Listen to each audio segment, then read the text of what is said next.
Page number 95 پر قرآن مجید کا مطالعہ کل ہم نے شروع کیا تھا، اور 2-3 باتیں ہم نے آپ سے ڈسکس کر لی تھیں کہ قرآن مجید میں نظم موجود ہے، اور وہ میزان اور فرقان ہے، اور وہ مہیمن ہے. ٹھیک ہے، یہ ہم نے کل باتیں ڈسکس کر لی تھیں. پیج نمبر 96 کے اوپر میں ایک پیراگراف آپ کو پڑھ کے سنا دیتا ہوں، اس کے بعد ہم جائیں گے حفاظت پر. قرآن کریم انسانی زندگی کے تمام پہلوؤں کے متعلق رہنمائی کرتا ہے. اس میں انسانی زندگی کی حقیقت، خیر و شر، حلال و حرام، اخلاقی تعلیمات، غرض، زندگی کے ہر پہلو کے متعلق رہنمائی موجود ہے. اس میں انسان کی آخرت کی زندگی کے متعلق بھی تفصیلی معلومات ہیں، اور اس زندگی کی اہمیت کو نہایت پرتاثیر انداز میں بیان کیا گیا ہے. قرآن پاک انسان کی انفرادی زندگی، اس کی اجتماعی و معاشرتی حقوق و فرائض، اس کے معاشی و اقتصادی امور کے متعلق بنیادی ہدایات، سیاسی اور بین الاقوامی معاملات اور اخلاقی رویوں کے متعلق جامع تعلیمات پیش کرتا ہے. غرض، قرآن کریم انسانی زندگی کے تمام پہلوؤں کے بارے میں ضروری معلومات اور رہنمائی کا خزینہ ہے، اور اس میں وہ تمام باتیں وضاحت سے بتا دی گئی ہیں جن کا جاننا انسان کے لیے ضروری ہے، اور جن کے جاننے کا انسان کے پاس کوئی دوسرا ذریعہ نہیں ہے. یہ بات تھوڑا مشکل پیدا کرتی ہے سب کے لیے نا. ہم جب چھوٹے تھے تو قرآن مجید کے متعلق یہ بات پڑھنے کو ملی کہ قرآن مجید میں انسان کی زندگی کے ہر پہلو کا جو ہے اس کے بارے میں رہنمائی ہے. ابھی بھی جیسے ہم نے پڑھا پیراگراف میں، ٹھیک ہے. یہ بات جو ہے وہ تھوڑی سی ٹھیک نہیں ہے. اب جب یہ کہتے ہیں تو لوگ یہ سمجھتے ہیں کہ آپ قرآن کے خلاف بات کر رہے ہیں. ٹھیک ہے، اس کو سمجھنے کی ضرورت ہے. جب ہم کہتے ہیں کہ قرآن میں زندگی کا ہر پہلو ڈسکس کیا گیا ہے، اس کا مطلب کیا ہے؟ اس کا مطلب یہ ہے کہ قرآن میں سیاست بھی ڈسکس کی گئی ہے، قرآن میں بیالوجی بھی ہے، قرآن میں فزکس بھی ہے، قرآن میں کیمسٹری بھی ہے. اس کا مطلب یہ ہے قرآن میں جدید زمانے کی سائنس بھی ہے یا اس کی بنیادیں ہیں. یہ بات درست نہیں ہے. قرآن کوئی دنیا کے علوم کی کتاب نہیں ہے، اس کو سمجھنے کی ضرورت ہے. ٹھیک ہے، قرآن دراصل مذہبی کتاب ہے. وہ آپ کے اس دنیا میں ایسی زندگی گزارنے کی رہنمائی کر رہی ہے جس کا نتیجہ آخرت کی فلاح ہے. قرآن کا موضوع یہ ہے. قرآن کا موضوع یہ نہیں ہے کہ آپ حکومت کریں یہاں دنیا میں، تو وہ حکومت کے طریقے بتایا رہا آپ کو کہ ایسے حکومت کرو. قرآن کا موضوع یہ نہیں ہے کہ یہاں آپ اپنی معیشت ٹھیک کرو، اور دنیا کے اندر معیشت کیسے ٹھیک ہوگی. قرآن کا یہ موضوع ہی نہیں ہے. قرآن کا مطالعہ کرنے والے لوگ بہت اچھی طریقے سے جانتے ہیں کہ قرآن آخرت کی زندگی کی فلاح کے لیے آپ کی رہنمائی کرتا ہے، اور اس فلاح کے لیے دنیا کی زندگی کو کیسے آپ گزاریں گے اس میں آپ کو رہنمائی کرتا ہے. بس وہ یہ نہیں بتاتا حکومت کیسے بنانی ہے، وہ یہ نہیں بتاتا سائنس کیسے ترقی کرے گی، وہ یہ نہیں بتاتا بلڈنگیں کیسے بنانی ہیں، وہ یہ نہیں بتاتا کاروبار کیسے کرنا پڑے گا. یہ اس کا موضوع نہیں ہے. یہ بات سمجھ میں آ رہی ہے آپ کو؟ یہ انتہائی غلط روش اختیار کر لی جاتی ہے کہ جو زندگی تمہیں ڈھونڈنا ہے وہ کہاں سے ملے گا؟ قرآن سے ملے گا. تو وہ کیا کرتے ہیں؟ قرآن کی ایک آیت، جیسے مثال کے طور پر اللہ تعالیٰ نے کہیں پر لکھ دیا ہے قرآن میں کہ جو غور و فکر کرتے ہیں ان کے لیے دنیا میں بھی نشانیاں موجود ہیں. صحیح ہے، تو اصل میں اللہ تعالیٰ دلائل دے رہے ہوتے ہیں اپنے خالق ہونے کی. یعنی وہ یہ کہہ رہے ہوتے ہیں مشرکین سے، مخاطب ہوتے ہیں، کہتے ہیں تم لوگ پاگل ہو کہ اپنے ہاتھ کے بنائے ہوئے بتوں کی پوجا کرتے ہو جو نہ تمہیں نفع دے سکتے ہیں نہ تمہیں نقصان دے سکتے ہیں۔ اس موضوع پہ بات کریں اللہ تعالیٰ، کن سے؟ مشرکین سے۔ اور کرتے کرتے پھر وہ دلائل دیتے ہیں، وہ یہ کہتے ہیں کہ دیکھو اس پوری کائنات پر غور کرو، اس کائنات کو ہم نے پیدا کیا اپنی قدرت سے۔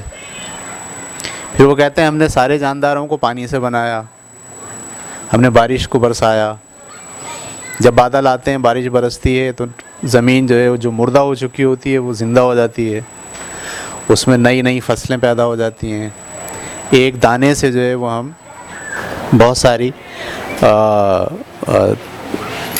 پودے نکالتے ہیں، بہت سارے دانے بناتے ہیں۔ اب یہ جو ساری باتیں اللہ تعالیٰ کیا کہہ رہے ہیں وہ کس لیے کہہ رہے ہیں؟ وہ مشرکین سے مخاطب ہیں اور ان کو بتا رہے ہیں کہ بھائی یہ جو تم اپنے ہاتھ کے بنائے ہوئے بتوں کو خدا مانتے ہو یہ تم غلط کر رہے ہو۔ اگر تم صرف اور صرف زمانے پہ اس کائنات پر غور کرو تو تمہیں پتہ چلے گا کہ اس کو بنانے والا تو میں ہوں، اس کا خالق تو میں ہوں۔ صحیح ہے، تو وہ یہ دلائل دے رہے ہوتے ہیں۔ ہمارے ہاں کیا کرتے ہیں، ان دلائل میں سے ایک بات جو اللہ تعالیٰ نے یہ کہہ دی کہ میں نے تمام جانداروں کو پانی سے پیدا کیا ہے، وہ آیت اٹھا لی اور اٹھا کے کیا بولا، دیکھو اس میں اللہ تعالیٰ نے بیالوجی بیان کی ہے، دیکھو اللہ تعالیٰ نے اس میں کیا بیان کی ہے، بیالوجی بیان کی ہے۔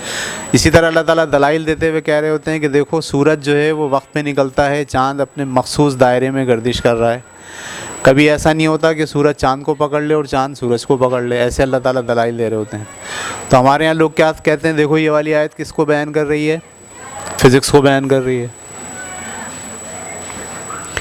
تو یہ ایک مسئلہ ہے بہت بڑا، قرآن دنیاوی علوم کی کتاب نہیں ہے، قرآن دراصل دین کی آخری کتاب ہے جو آپ کے آخرت کی زندگی کے لیے معیار مقرر کرتی ہے اور آپ کو ہدایت کا راستہ دکھاتی ہے۔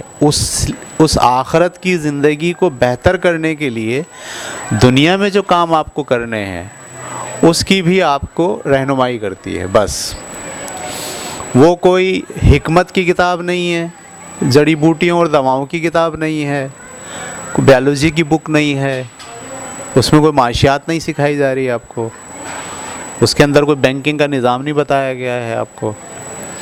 سمجھ میں آ رہی بات؟ تو یہ بات سمجھنا انتہائی ضروری ہے۔ اس کو نہ سمجھنے کی وجہ سے بے شمار لوگ قرآن کو پھر مس انٹرپریٹ کرتے ہیں۔ کیسے مس انٹرپریٹ کرتے ہیں؟ میں آپ کو مثال دیتا ہوں۔ جیسے ہی آپ جب کتابیں پڑھتے ہیں، انٹرنیٹ پہ جا کے سرچ کیجئے، اس میں کسی آدمی نے کتاب لکھی ہوئی ہے اسلام اور سائنس۔ کیا کتاب لکھی ہوئی ہے؟ اسلام اور سائنس۔ 200-250 صفحے کی کتاب ہوگی، اور اس کتاب میں وہ کیا کرتا ہے کہ سائنس کے مختلف موضوعات کو قرآن مجید کی آیتوں سے ثابت کرتا ہے۔ تو ایک آیت اٹھاتا ہے کہیں سے، ایک آیت اٹھاتا ہے کہیں سے، ایک آیت اٹھاتا ہے کہیں سے، اس کو لائن سے لکھ دیتا ہے، جبکہ وہ ساری آیتیں صحیح مفہوم کہاں پیش ہوگا اس کا؟ سورت میں۔ وہ سورت تو اٹھاتا نہیں ہے، صرف کیا اٹھا لیتا ہے، اور وہ آیتیں اٹھا کے اس پہ تبصرہ کرنا شروع کر دیا اور کتاب لکھی اس نے، جس کا نام کیا ہے؟ اسلام اور سائنس۔ یعنی وہ کیا ثابت کر رہا ہے؟ جو سائنس ہے وہ دراصل کیا ہے؟ اسلام ہے۔ یہ انتہائی خطرناک صورتحال ہے، یہ قرآن کا ٹھیک استعمال نہیں ہے، یہ قرآن کے ساتھ آپ چھیڑ چھاڑ کر رہے ہیں اور قرآن کو اپنے الفاظ پہنانے کی کوشش کر رہے ہیں۔ یعنی قرآن جو کہہ رہا ہے اس کی بات نہیں سن رہے، بلکہ کیا کر رہے ہیں؟ آپ جو چاہتے ہیں، میں چاہتا ہوں کہ قرآن جو ہے وہ سائنس کے بارے میں ہمیں بتائے، روشنی کے بارے میں بتائے، تو انہوں نے لفظ روشنی لکھا نور، اور جتنی آیتیں قرآن میں نور پہ آئی ہیں وہ ساری جمع کر دیں اور ایک پورا لیکچر بنا دیا کہ دیکھو قرآن کے اندر اللہ تعالیٰ نے روشنی کے بارے میں یہی کہا ہے۔ حالانکہ ہر آیت اپنے اصل مقام پہ ہی اپنا مفہوم دے گی، لیکن انہوں نے کیا کرا، اپنے اصل مقام سے اٹھ کے اٹھایا اور اپنے مقصد کو حاصل کرنے کے لیے اس کو ایک اپنا مضمون دے دیا۔ اس کو ہم کہتے ہیں کہ قرآن کے الفاظ خود سمجھنے کے بجائے اپنی سوچ قرآن میں ڈالنے کی کوشش کر رہے ہیں۔ یہ بہت ٹھیک رویہ نہیں ہے قرآن کے مطالعے کا۔ اس لیے قرآن کا جب بھی مطالعہ کیا جائے تو پہلے تو نیوٹرل ہوا جائے، آپ کا ذہن خالی ہو۔ یعنی ایک آدمی اگر یہ سوچ کے کہ قرآن پڑھے گا کہ یہ سائنس کی کتاب ہے، تو اب اس کو کیا نظر آئے گی؟ جگہ جگہ پہ کیا چیزیں ڈھونڈ رہا ہوگا، وہ سائنس ڈھونڈ رہا ہوگا۔ ایک آدمی سیاسی نظام بنا رہا ہو اور وہ بولے میں قرآن سے ثابت کروں گا کہ سیاست کیسے کرنی ہے، اور وہ کیا ذہن لے کے بیٹھا ہوا ہے؟ سیاست کا نظام۔ تو وہ صرف کون سی آیتیں ڈھونڈے گا؟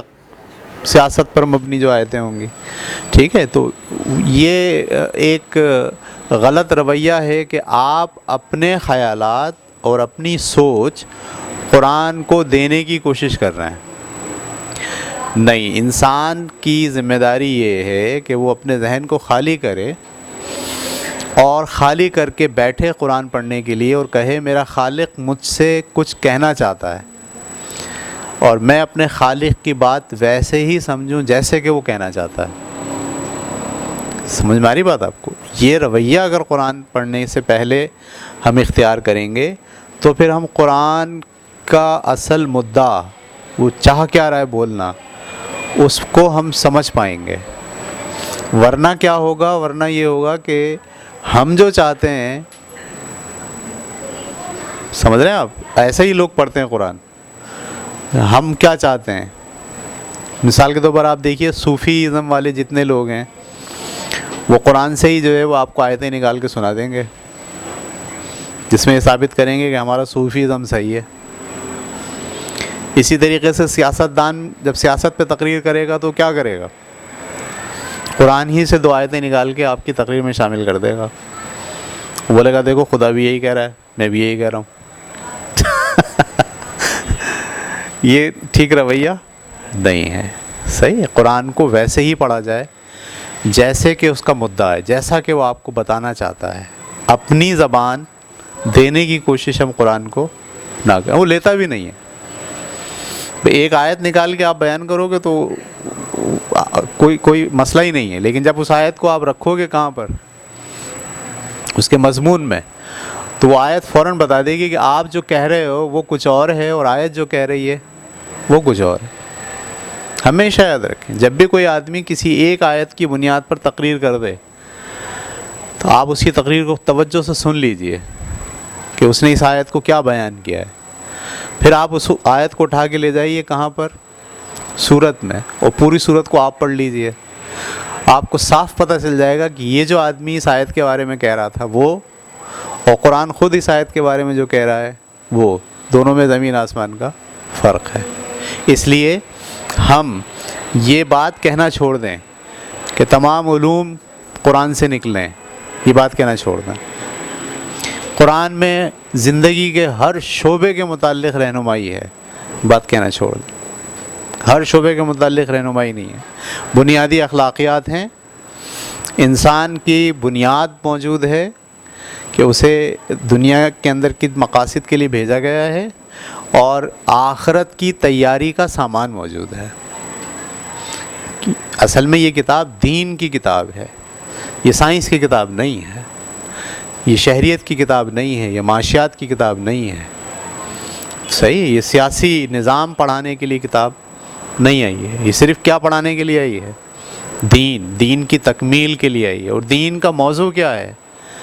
دین کا موضوع یہ ہے کہ اے انسانوں، تمہیں اس دنیا میں عارضی وقت کے لیے میں نے بھیجا ہے، تمہیں ہمیشہ یہاں نہیں رہنا ہے، یہاں سے تمہیں ایک دن واپس لوٹ کر خدا کے حضور پیش ہونا ہے، اور اپنے اعمال کی جواب دہی کے لیے خدا کے سامنے کھڑے ہونا ہے۔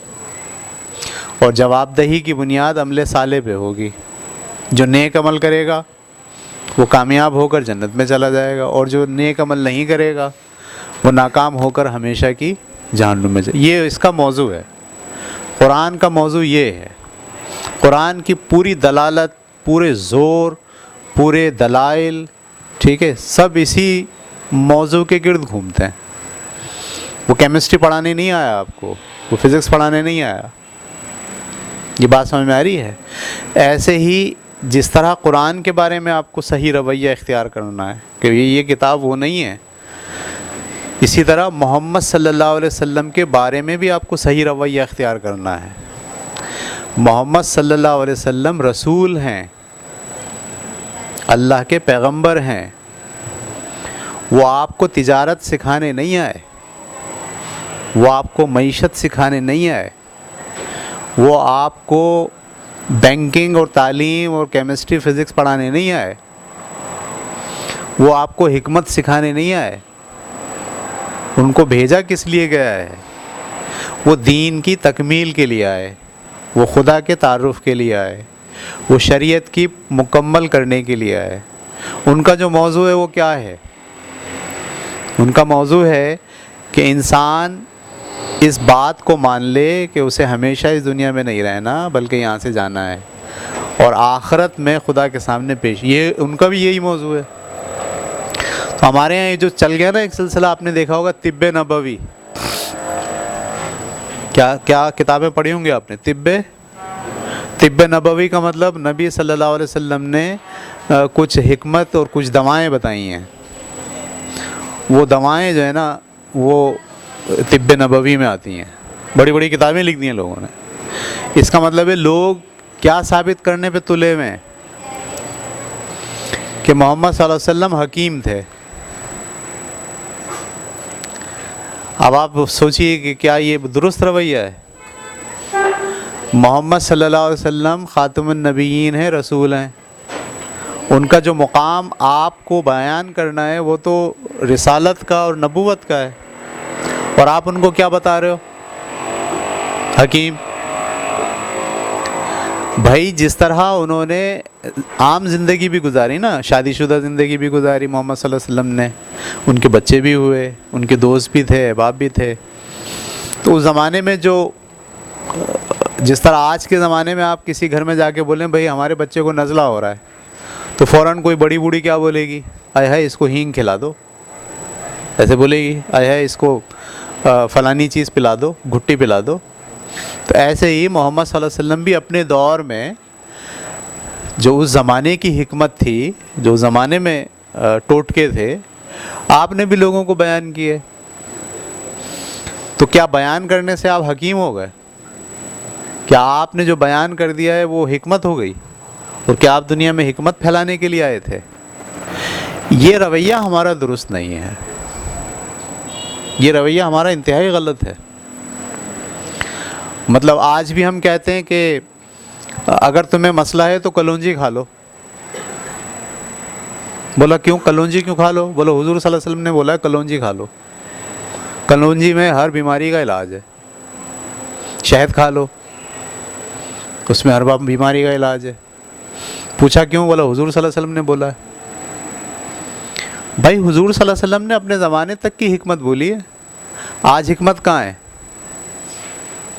آج میڈیکل سائنس کہاں پہنچ گئی ہے؟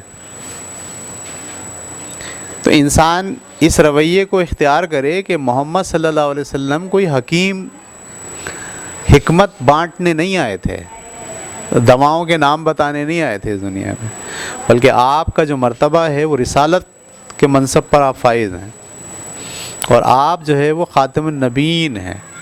آپ نے پوری شریعت کی تعمیر کی ہے، وہ شریعت جو ابراہیم علیہ السلام سے چلی آ رہی تھی، جس میں گڑبڑ کر دی گئی تھی، جس میں عیسائیوں نے، یہودیوں نے گڑبڑ کی تھی، آپ نے اس کو زندہ کیا ہے دوبارہ سے، اور آخرت تک انسان کے لیے اس شریعت کو، اس فلسفی کو، اس دین کو زندہ کیا ہے اور دے کر چلے گئے ہیں، اور عملی طور پر اس کا نمونہ پیش کر کے گئے ہیں۔ یہ ہے آپ صلی اللہ علیہ وسلم کا مقام۔ ہم ان کو کون سا مقام دے رہے ہیں؟ حکیم کا۔ سمجھ رہے ہیں آپ؟ اس لیے آپ کو سمجھنے کی ضرورت ہے کہ قرآن بحیثیت موضوع کے نہ سائنس ہے، نہ معاشیات ہے، نہ سیاسیات ہے، سائنس موضوع کے حساب سے دین کی کتاب ہے، ٹھیک ہے؟ تو قرآن کے مطالعے کے لیے میں نے یہ پیراگراف جو پڑھ کے سنایا ہے، اس میں مجھے کچھ خامیاں دکھیں، وہ میں نے آپ کے سامنے پیش کر دیں۔